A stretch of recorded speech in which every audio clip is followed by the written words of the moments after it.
Okay, so I'm going to talk a little bit about the Gothic genre before we start properly to talk about the Bloody Chamber.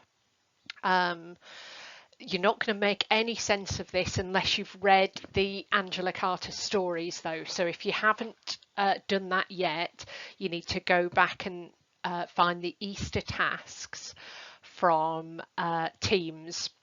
Okay, it's on the general board and it's on the tasks board, the weekly task board as well. So please do that before you go any further. Okay. So these are the conventions of the Gothic that I'm about to talk about. I'm going to go through these one at a time. We'll try and relate those to other texts you're perhaps familiar with. So you may well have talked about the Gothic at school. Certainly, if you did the Prelude as part of your poetry anthology for GCSE, you will have talked about a couple of things maybe there. Uh, Jekyll and Hyde, A Christmas Carol, certainly Macbeth has a certain amount of the Gothic in it, but none of those texts have kind of everything. Okay, so these are conventions that come up in Gothic texts. It doesn't have to have all of these things to be a Gothic text. If you're making notes, or if you want to make yourself a Quizlet or whatever about the Gothic, then these might be useful headings. And certainly when you are thinking about Angela Carter, which we will talk about a bit later, specifically about the Gothic and Carter, you're thinking about how she uses these conventions, but also she subverts them. Okay, so that means she kind of uses them to do something a little bit different to what Gothic literature normally does, or indeed sometimes she uses them to do something very different. Okay, and we'll talk about that a little bit now and then a little bit when we talk about Carter properly. Okay, so the first convention to have a think about is weather. And you'll know the term pathetic fallacy, okay? That's when the environment reflects the mood of the protagonist or the mood of the story. Um, in the Gothic, you see a lot of mist, okay? So think of those kind of spooky horror films and the old black and white horror films in particular that you might have seen um, late at night on TV. Uh, Mist is scary, right? Because it reduces visibility. You can't see what's coming. It kind of obscures things, and sometimes, terrifying things come out of the mist. And storms accompany important events. Okay, so flashes of lightning, thunder. Think about, Frankenstein. Even if you haven't read the book, you'll be familiar with the story. You will have seen film clips and things. Sunlight, though, the sun comes out, that represents kind of goodness and pleasure, and it can kind of bestow that on characters. So if they can get out into the sunlight, that means things are okay for the time being. Think about vampire stories and what sunlight represents there, for instance. Okay, or horror films in general. Once it's daytime, people are a bit safer. Okay, so this is the sublime. This is one of the most complex terms to deal with. It will be absolutely much easier to understand if you did the prelude as part of your GCSE, because what you get in that extract of the prelude that you looked at as part of the anthology was a sense of the sublime. Okay, and the sublime is a bit of a kind of, it's not a bad thing, it's not a good thing. It's a sense of the greatness and power of nature. Okay, so that can be uplifting and kind of awe-inspiring, but it can also be terrifying. Um, and it's caused by this kind of overwhelming experience of beauty or vastness or grandeur. So think about Wordsworth's protagonist in the Prelude in his little boat on the great big lake with a great big mountain. He's suddenly overwhelmed by the sort of tininess of humanity in the vastness of nature. Okay, and the kind of power of nature over human beings. Um, it's easy to create this sense in yourself, right? Go outside late at night, look up at the stars, see the scale of the universe. That sort of slight vertigo sensation that you get there is a sense of the sublime. Okay, so it's both awe-inspiring and kind of wonderful, but also frightening. Dreams. Lots of characters in Gothic fiction have dreams, and sometimes they're confused about the difference between dreams and reality. Sometimes dreams kind of reveal something about the character or about reality. So think about A Christmas Carol, um, those are dreams perhaps that Scrooge is having. Okay, probably the most famous Gothic example, and this is pretty creepy, is in Frankenstein, Mary Shelley's Frankenstein. So Frankenstein brings this kind of creature to life that is made out of bits of dead body, and then he has a dream that he's kissing his fiancée, and as he's kissing her, she turns into the rotting corpse of his mother, um, which, I mean, what can we say about Victor in relation to that dream? It tells you a lot about Victor Frankenstein's kind of psychic state, and his sexuality and his kind of mental illness, okay? Um, and it prefigures a kind of link between sex and death that is there throughout that novel. So dreams kind of reveal stuff about character in the Gothic, but they're also kind of confusing. You never quite know what's real. Sense of mystery and dread. Okay, they're page turners, Gothic novels. You want to continue reading because there's this sense of you don't quite know what's happening.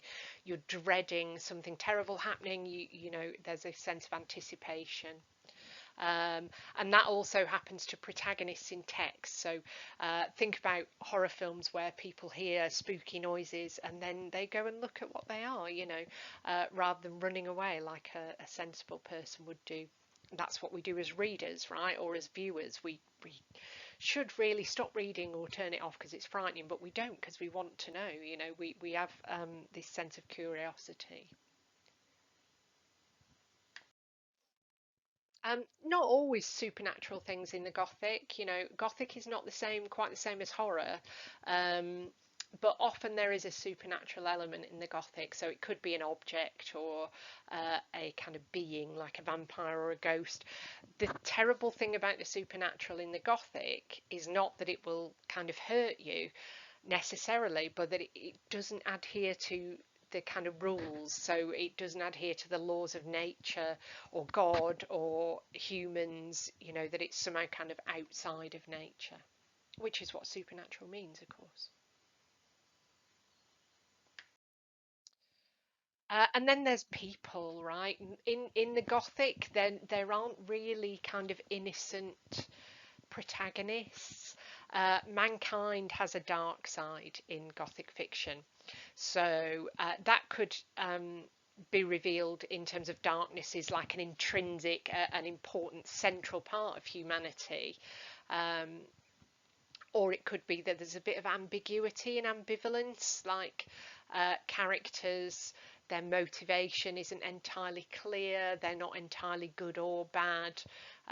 We might not really kind of know whether their motivation is good or bad. So I mean that's in terms of text that you'll be familiar with, the one that is most gothic in terms of mankind having a dark side is Jekyll and Hyde, of course, where literally, the character splits into two. It's kind of dark side and is more intellectual, moral side. And speaking of that, you also get unreliable narrators. Okay, so the narrator, the person who's telling the story, sometimes in Gothic is different, distanced from the story, so they've heard it from somebody else. So they're unreliable in that sense. Sometimes they don't really understand what they're seeing and they kind of get it a little bit wrong. So we know more than they do. We've kind of understood the significance of what's happening, but they haven't. Sometimes they're downright lying to us, and we in order to make themselves look good or in order to kind of conceal something about themselves. So if we took Frankenstein, for instance, Victor Frankenstein, the protagonist, doesn't really see what he's done wrong in the book, and he sees himself as the hero and the monster as the villain, whereas for the reader, the monster is quite sympathetic in many ways. So the narrator is often unreliable in one way or another. Coming back to uh, protagonists and their kind of darkness, you sometimes get this sort of villain hero. Um, so that could either be the villain of the story who at first you kind of think is the hero, or they're a villain who's very sympathetic. Um, they're not a simple bad guy. Okay, so think about Frankenstein's monster, who's very sympathetic. He just wants to make connections with human beings at first, and then that all goes wrong. Or think about Dracula, who's kind of quite cool and sexy and appealing, or Mr. Rochester in Jane Eyre, you might be familiar with that, who's this kind of dark, brooding, kind of, again, quite appealing, sexy character, despite all his failings, which I won't go into in case you haven't read it. Okay, think about Macbeth. In Macbeth, you've got a kind of villainous hero in many ways. Um, and still talking about character here, the protagonist is often pursued, okay, either by a person or a supernatural being, or some kind of justice, or some kind of curse, possibly one that is nothing to do with them. It was something to do with their ancestors, or they accidentally kind of read something or touched something or picked something up, and therefore they're now being kind of pursued by this thing, which will get them.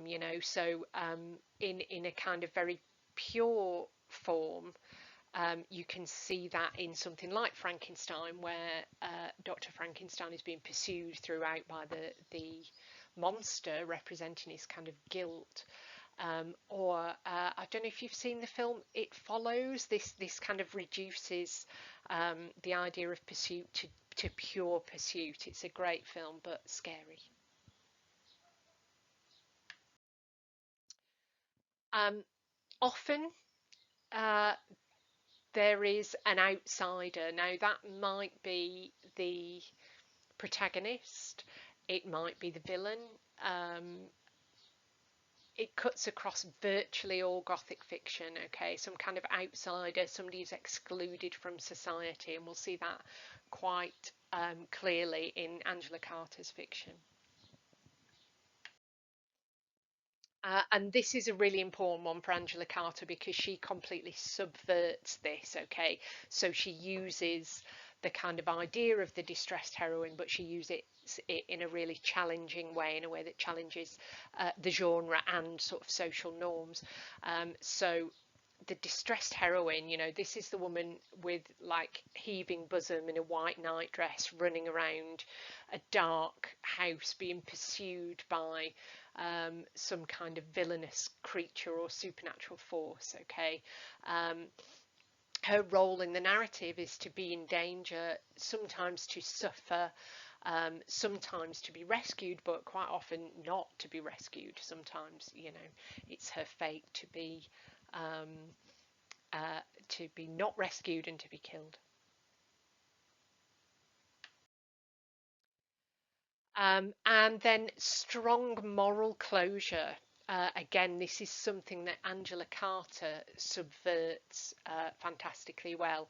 So endings often reinforce social norms. And justice is done, right? So everything, the kind of equilibrium, if we're thinking about narrative structure, is restored when social norms are back in place. Characters get what they deserve. Sometimes the hero has to be sacrificed for that. Sometimes the hero has to lose a lot for that to happen, but generally social norms will be restored. Angela Carter does a fantastic job of not quite doing that, okay, and we'll talk about that a little bit later.